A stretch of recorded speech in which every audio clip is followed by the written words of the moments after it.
Tudo bom, galera? Vocês estão vendo História com Jorge, o canal onde a gente joga videogame e estuda fatos históricos bacanas. Hoje eu tô me sentindo bem britânico, eu tô aqui com a minha camiseta sensacional do Pink Floyd, aí, homenageando o Dark Side of the Moon.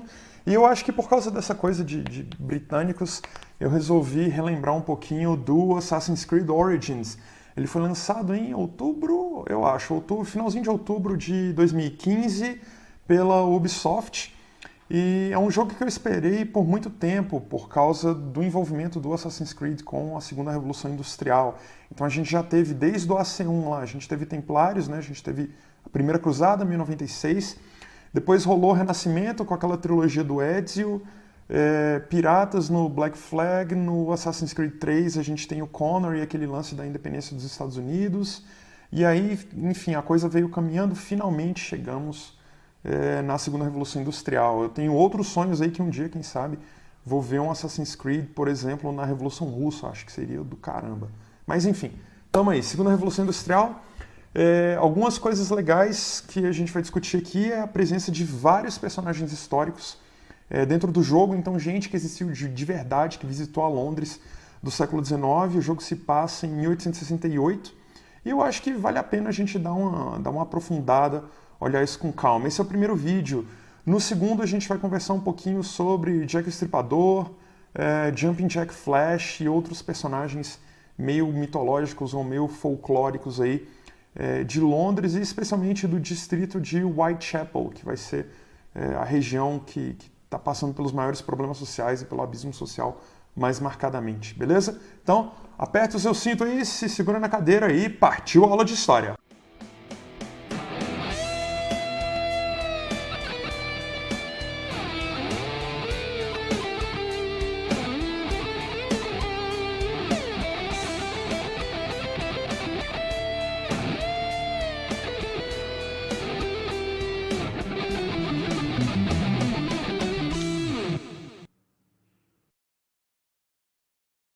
Bom, galera, a gente está aí no Ace Syndicate, a história dos irmãos... Ih, esqueci, tá em português, depois eu troco. Bom, enfim, gente, jogar um jogo sobre a Inglaterra do século XIX com dublagem em português, por melhor que seja a dublagem, é uma sacanagem, né? Vamos mudar isso para inglês britânico assim que possível. Mas a gente já viu aí trens, agora uma janela de fábrica, o Jacob entrou, então...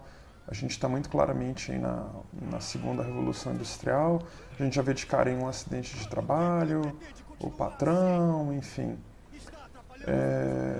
E já passou aquela fase de cercamentos e tudo mais, maquinofatura. E esse lance do Laudanum aí que ele acabou de falar é bem legal. O Laudanum era um medicamento do século XIX e era uma mistura de vinho branco com canela, açafrão, cravo e ópio. E é um sedativo e um analgésico, né? Ele não muda, assim, não trata os sintomas das doenças, mas ele tem um poder anestésico aí interessante. E o Laudanum a gente já tem registro dele lá no Frankenstein de 1818, né? O livro da Mary Shelley. O Dr. Victor von Frankenstein toma Laudanum algumas vezes durante o romance. E bem legal também, o livro foi publicado anonimamente, né? Ele tinha aquele esquema de ser publicado em 3 volumes, a tiragem inicial foi de 500 cópias, e a Mary publicou isso anonimamente, então tinha um tabu, assim, de como é que um escritor, ainda mais uma garota, ela tinha, sei lá, 18 anos, como é que uma menina ia publicar uma coisa com aquela qualidade. E aí o prefácio é do marido dela, que era poeta, e a dedicatória do livro foi feita pelo pai, mas enfim... Também na Londres da Segunda Revolução Industrial, a gente está dentro de uma fábrica e é um ambiente bem pouco salubre, apesar do jogo colocar umas janelas bem razoáveis aí e tal, mas dá para ver que é abafado. Aqui do lado a gente está passando aí por crianças, tem um garotinho varrendo, você vê que não tem proteção nenhuma com as engrenagens, então se alguém cair aí dentro, tropeçar ou qualquer coisa assim, já era. Os salários são bem baixos, as condições de trabalho são bastante precárias também. E tem trabalho infantil, tem trabalho feminino com remuneração muito menor do que o trabalho masculino. E é nesse período também, meados do século XIX, aí, um pouquinho antes, na verdade, que vão aparecer grandes protestos aí como o ludismo, o cartismo e os sabotadores. É bem legal no caso do kartismo, porque ele data de 1830, tem o People's Charter, que é a Carta do Povo. Os caras estão pedindo sufrágio universal masculino, voto secreto e participação de operários no parlamento. A gente acabou de passar por um relógio ali na parede. Convém lembrar que a disciplina das fábricas era muito rígida mesmo, com feitores e capatazes, enfim, controlando os turnos de trabalho muito rigidamente. E isso, em parte, leva não somente para o kartismo, mas leva também para o ludismo e para a sabotagem. Porque o ludismo vai ser o movimento operário responsável pela destruição de máquinas, né? Então, os caras estão preocupados com máquinas tomando seu emprego ou também rotinas de trabalho muito pesadas, enquanto a gente vai sabotando as máquinas aí para parar a produção. É um protesto que começa nos setores de fiação e tecelagem, e depois disso a gente tem, ou junto com isso talvez, a gente tem os sabotadores. Eu não sei falar francês, gente, mas a palavra sabote ou sabot, não sei, vem do francês e tinha a ver com o tamanco, que era aquele sapato de madeira que os operários utilizavam, especialmente para se proteger da lama. E eles vão colocar esses sapatos dentro das engrenagens para que as máquinas travem e a produção seja interrompida.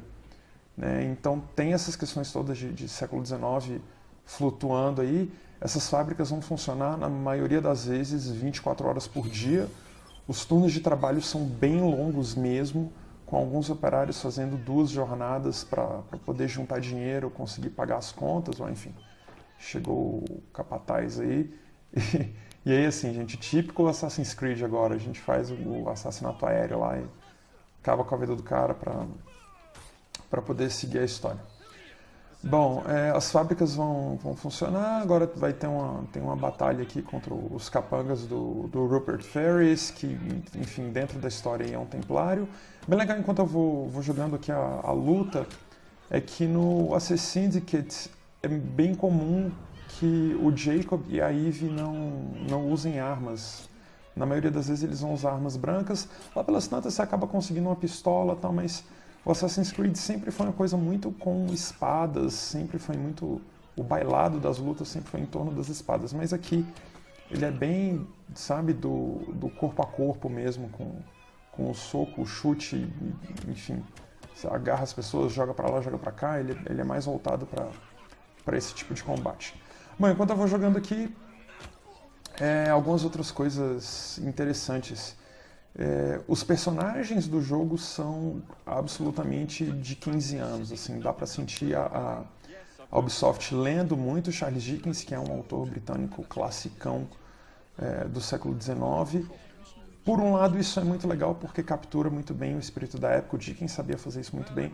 Por outro, os personagens são meio planos, assim, eles são menos profundos do que eu particularmente gostaria que eles fossem.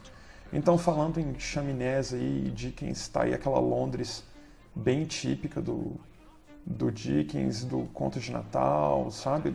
Aquela coisa bem opressora, assim, do patrão contra o operário e tudo mais.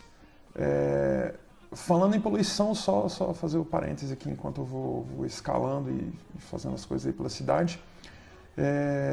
O rio Tamisa tem o apelido de Father Thames, e eu vou colocar uma charge aí depois na edição da quantidade de poluição no Tamisa, era absurda.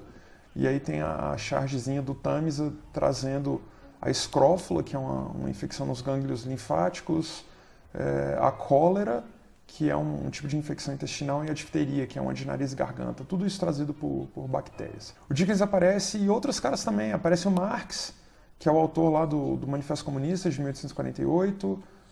Aparece o Alexander Graham Bell, que é o inventor do telefone.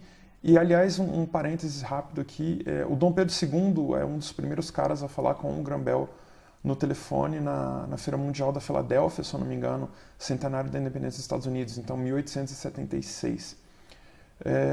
Que mais que tem? Tem a Florence Nightingale, que é a enfermeira, né? É bem legal que ela ganha o apelido de a Dama da Luz Elétrica, e a Rainha Vitória, que ganha o apelido de Avó da Europa. A Rainha Vitória tem 9 filhos, desses 9 filhos ela tem 42 netos, e dos 42, 25 ou 26, não me lembro agora, se casam com outros nobres europeus. Então, sabe, ela é a vovózona mesmo, assim, que a grande matriarca do século XIX. Só voltar para Florence Nightingale, perdão, para não esquecer disso, ela ganhou o apelido de The Lady of Electric Light, que é a dama da lâmpada ou a dama da luz elétrica, por causa da participação dela como enfermeira na Guerra da Crimeia e de usar métodos que eram muito mais próximos dos médicos para poder ajudar a diagnosticar e tratar aquelas pessoas. E como as coisas aqui no História com Jorge têm acabado em rock and roll, então vamos de novo para o Clutch, para a gente falar de Our Lady of Electric Light, que é uma música do Clutch do disco Psychic Warfare. Eu vou deixar um pedacinho rolando aí de fundo. She enters the ballroom, lifts her veil, with a voice like running water, she tells them her tale, and the pigeons all break down at the sights,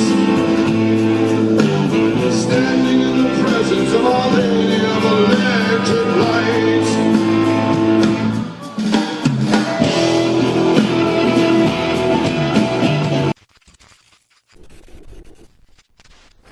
Bom, galera, você acabou de ver mais um episódio de História com Jorge. Aproveita a caixa de comentários aí para deixar o seu feedback. Às vezes tem algum outro jogo, tem algum outro período histórico que você quer ver e isso aí pode virar um episódio de História com Jorge no futuro. Já que você está aqui, aproveita também para curtir o vídeo e para se inscrever no canal. Clica no botãozinho do sininho para você ficar podendo das novidades. Você pode clicar bem aqui para você se inscrever. Outra coisa bacana também é que desse lado de cá eu estou colocando alguns outros vídeos que podem interessar a todo mundo aí. Tranquilo? Um abraço para vocês, se cuida aí, galera, racha de estudar e até mais!